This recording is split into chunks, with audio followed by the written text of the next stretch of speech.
Recapping here. Today, I'm going to explain an action, horror, science fiction, and thriller film called Morgan. Spoilers ahead. Watch out and take care. Through the view of a surveillance camera, Dr. Kathy Grief enters a secured room and prepares lunch. She calls Morgan, an artificial being with synthetic DNA, and invites her over for a meal. As Kathy sits down, Morgan examines her own hands curiously. Out of nowhere, Morgan pushes aside the plates on the table, jumps on it, and proceeds to stab Kathy. Luckily, two other doctors come inside to intervene and sedate Morgan. To further analyze the incident, Synsect, a genetic engineering company, decides to consult with an expert. A risk management specialist named Lee Weathers receives a call demanding her urgent response as an emergency happened in the company. After a long drive, she arrives at a rural area where Ted Brenner, the project manager, welcomes her. Ted offers her a tour of the whole place, but she politely declines, saying that they should get down to business. In the room, Lee meets Dr. Amy Menser, Morgan's behaviorist, and discusses their work field. Amy's friendliness is turned down by Lee's strict and severe demeanor, cutting their interaction short. Later, Lee comes down to the kitchen and meets the team nutritionist, Skip Vronsky. Afterward, Ted accompanies her to Kathy's room, where her recovery is being monitored. Lee asks if she could have a moment in private with Kathy to discuss the attack's nature immediately. Kathy is in a bad state as her eye is still patched, but she claims that she looks worse than she feels. According to her, Morgan used to be happy and gentle until the company decided to lock her inside the secluded room. Despite Morgan being the reason behind her wound, Kathy still holds her in high regard. Lee then meets Dr. Simon Ziegler, who leads the project known as L9. He explains the nature of the project and its creation and how synthetic DNA and nanotechnology are combined. After two failed experiments, their successful one so far is the creation of Morgan. Because of the rapid growth rate of the organism, Morgan could already walk and talk after a month of her so-called birth. According to Simon, Morgan is everything they have hoped for, a hybrid biological organism that can think and feel. After Morgan's first birthday, she already looks like a grown young woman. After, Simon shows Lee the incident footage and adds that Morgan was allowed exposure to the outside world at a young age, which the others think was a mistake. However, he still thinks that the project is gearing in the right direction with enough conditioning. Lee is toured inside Morgan's room to meet her personally. In the line of recent events, Lee is kept outside the room for protection. Morgan is polite and friendly during their first meeting, and she even apologizes repeatedly for hurting Kathy, claiming that it was unintentional. After the ones in charge of her leave, Morgan recalls a fond memory of her and Amy in the woods. Apart from everyone, she feels most comfortable with Amy, who treats her more like a sister than a prototype. At dinner, Lee joins the team for a meal and meets other members, Drs. Darren and Brenda Finch, who are a couple, and Dr. Louis Cheng, whom Morgan considers as her mother. Lee is pleased to meet Louis as she thinks highly of her, and they even converse in the latter's language. She explains that her job is to assess risk against the company's profit, and she refers to Morgan as an object rather than someone who has feelings. On the table, they also discuss a similar project in Helsinki, in which prototypes killed 21 researchers. To the team's defense, Simon says that Morgan is much more advanced than the others. After the meal, Lee browses through old videos of Morgan to assess her behavior, but the computer glitches. To her surprise, Morgan looks directly at her intently through the surveillance camera, but she pays no mind to it. Later that night, Lee and Skip share a conversation over some drinks. He tells her that he and Amy used to have a fling in the past, which Amy overhears from a distance. Skip makes a move and kisses Lee not long after, but he apologizes for it right away, and the two say goodnight. Meanwhile, Amy walks over to Morgan's room to spend some time with her. She disables the cameras before approaching Morgan's cell to remind her about the psychological test tomorrow. Amy assures her that everything will turn out fine as long as she stays true to herself. The two of them lay their hands on the glass as an act of sisterly love and affection. To ease Morgan's worries, Amy tells her about the beautiful Lake Navarre, a place where she'll take her someday. Morgan gets a flashback of her and Amy out in the woods on one sunny day.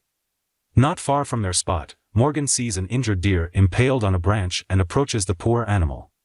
After caressing it, Morgan suddenly breaks its neck as an act of mercy, which shocks Amy. The day of Morgan's psychological analysis arrives and is to be conducted by Dr. Alan Shapiro. He is supposed to sit outside the room while examining Morgan, but he thinks that the interaction will be pointless.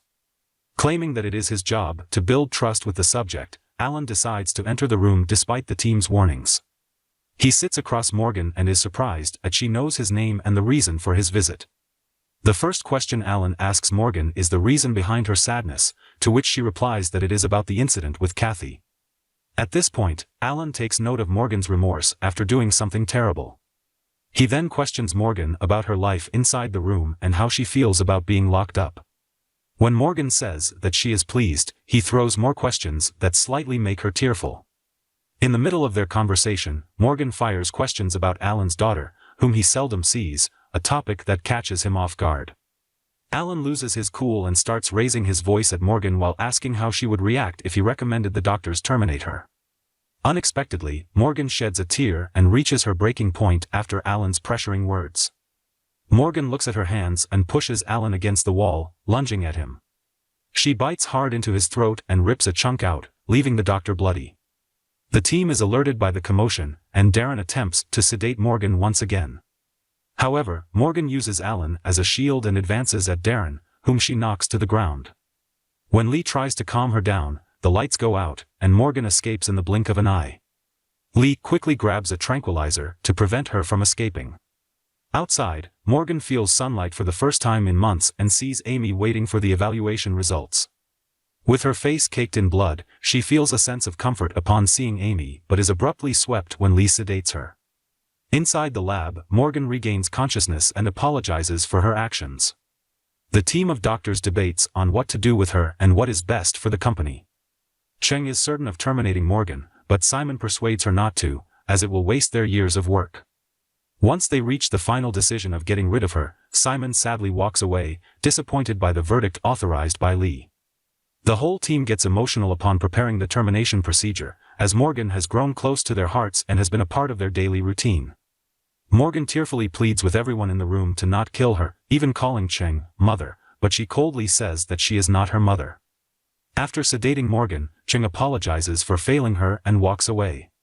While she lays unconscious, Darren prepares the lethal injection but changes his mind and leaves the lab with Brenda. Without the medical team in sight, Lee decides to do it herself, but Ted stops her from doing so.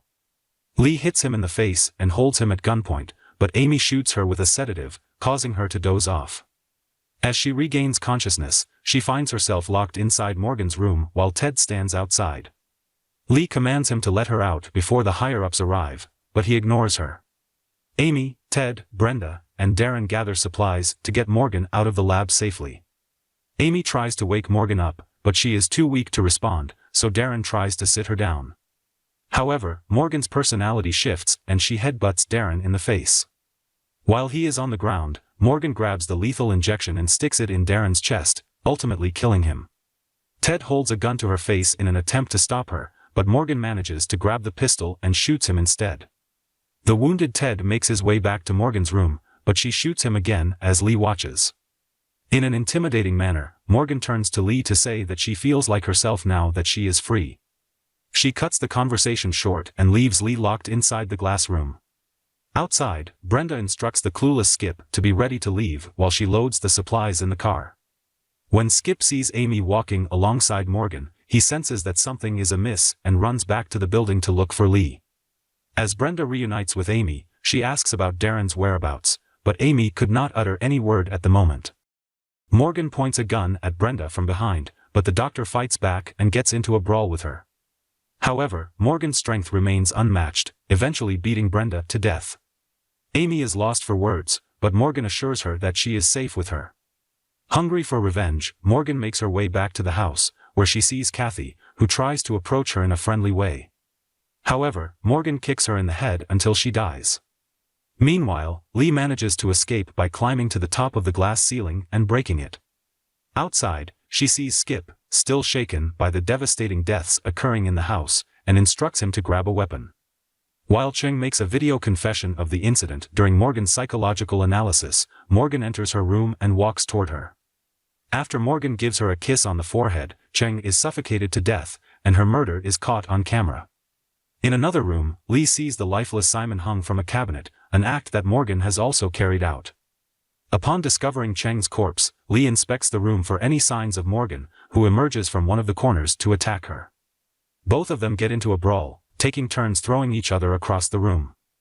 As the fight progresses, they accidentally throw themselves outside the window and land where Amy's car is parked. Skip tries to stop Morgan, but she knocks him down and drives out of the area. Determined to catch Morgan, Lee gets in her car as well and prompts a blood-pumping car chase through the woods. While driving, Morgan manages to bump Lee's car enough times for her to crash into a big tree. Though Amy begs for her to stop, Morgan continues to drive, utterly unmoved by the destruction she has caused. To Lee's luck, she survives the crash and is rescued by Skip, who claims to know where Morgan and Amy are headed. In the vast forest, Morgan and Amy find their way to Lake Navarre, a journey they awaited for so long. Despite Morgan's claims not to harm her, Amy remains vigilant and keeps a weapon with her. Upon arriving at their destination, Morgan sheds a tear of joy over the breathtaking view of the lake. For the first time in her life, she feels more alive than ever, experiencing the true freedom she craves. Meanwhile, Lee grabs Skip's rifle and goes to the woods to kill Morgan herself. She fires a shot, grabbing Morgan's attention, who also decides to return to the woods and fight her. When Lee gets a sight of Morgan, she fires a shot but misses. From behind, Morgan catches up on Lee and initiates another brawl in the middle of the forest. After numerous punches are thrown at each other, Morgan pushes Lee to a trunk where she gets impaled by a branch, just like the deer. To Morgan's surprise, Lee follows her back to the lake and pushes her into the water. She then proceeds to hold Morgan underwater until she drowns to death and leaves. Lee plants another kill by grabbing Amy's weapon effortlessly and shoots her before she kills Skip as well. The company head, Jim Bryce, discusses the incident to other board members and declares the project involving Morgan a failure. One of his associates asks about Lee Weathers, to which Bryce replies that she is perfect.